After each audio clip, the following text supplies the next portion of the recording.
Good morning and welcome to Porch Stories. We are here on the sun porch at the summer home of Judy Whitted Villegas. Judy's family has a long history of summering at Highland Beach. So Judy, tell us how it all began. My grandmother, Aurelia Ferguson, came to Highland Beach and stayed at the Walls Hotel. And that was around for a long time. In fact, it still is. Then we rented a cottage just before our teenage years, and with the Deans. And we stayed with them for several summers. We also had no water running in the house, and we had to heat the water to cook and bathe. So, and there were 8 people in 2 bedrooms, so we really shared around. Now, after the Deans bought their beautiful home in 1949, we moved all around. We stayed at the Dots. We rented homes at the Dotsons, the Hendersons, the Wests, the Taylor Cottage, the Burwell Cottage, and also a house in Bay Highlands. So we did not buy our house until 1968 at 1315 Douglas Avenue from the Matthews sisters. So what are some of your fondest memories and experiences at the beach, Judy? Well, one of the memories that I will never forget is Uncle Buddy Dean showing all the children movies at the pavilion during our formative years. We knew on Saturday night we had a date at the pavilion. Any other experiences or memories you want to share with us, Judy? We had fun Labor Day activities. We had games and races on the beach, and we had good eats at those parties, but not on the beach. We had to go to their homes to have the food. And I remember back in those days that it took a long time to get to the beach, and we had no shortcuts back then, no beltways, and the roads weren't paved very well. There were no dirt roads on the way down here, but once we got into the beach area, to turn into the beach, it was all dirt. And there were very few houses on that road. Back in those days, and I say back in those days, there was no TV down here, and there was only one phone booth at the beach, and that was in front of the Walls Hotel. Later on, they did put in a snack bar, which all the children did enjoy. But when the funny thing was, when the families got telephones, Tina, they had a party line. So you had to wait till everybody else got off the phones so that you could use the phone. And also I remember there were no addresses on the houses.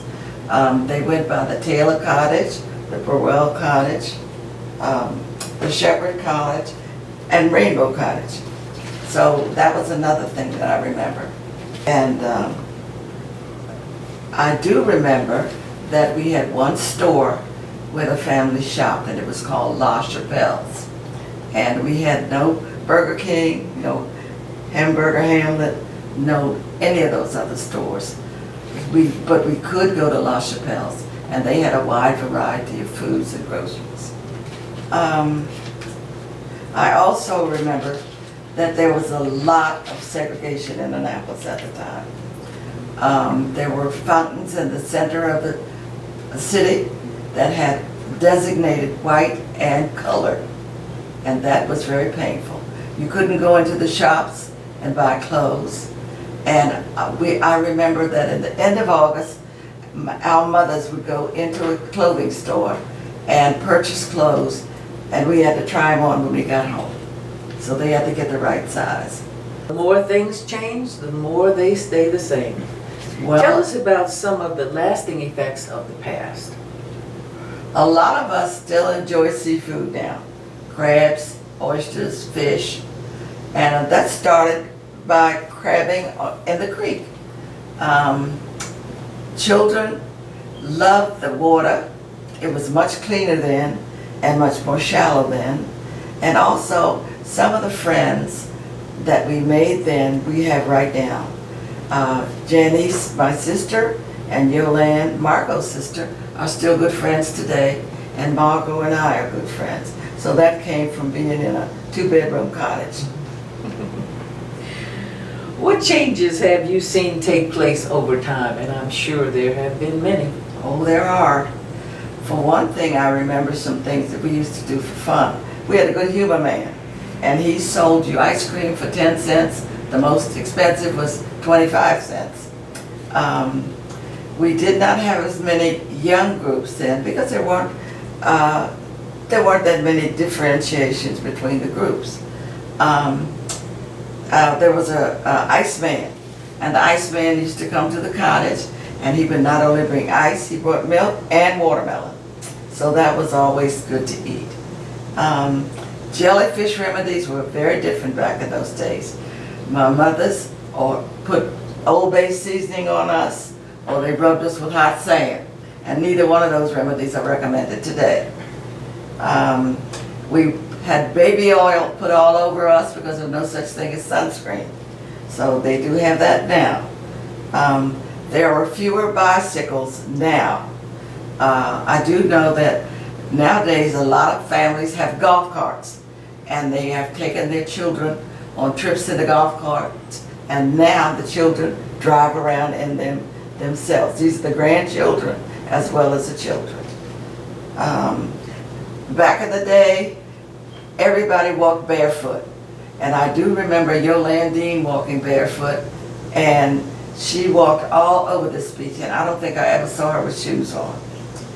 And the picnics that we used to have evolved into big community picnics. We have a catered food affair almost every 2 years now, and we have had up to 700 people come to these picnics. And this is held usually on Labor Day weekend. So what's new at Highland Beach, Judy? We have a lovely new Frederick Douglass Museum and Cultural Center open, and it's open for tours, lectures, special events, selling Highland Beach memorabilia. We now have chain grocery stores, we have box stores, we have a Safeway and a Giant where we can shop. We have a shopping mall that's not doing very well, and many restaurants.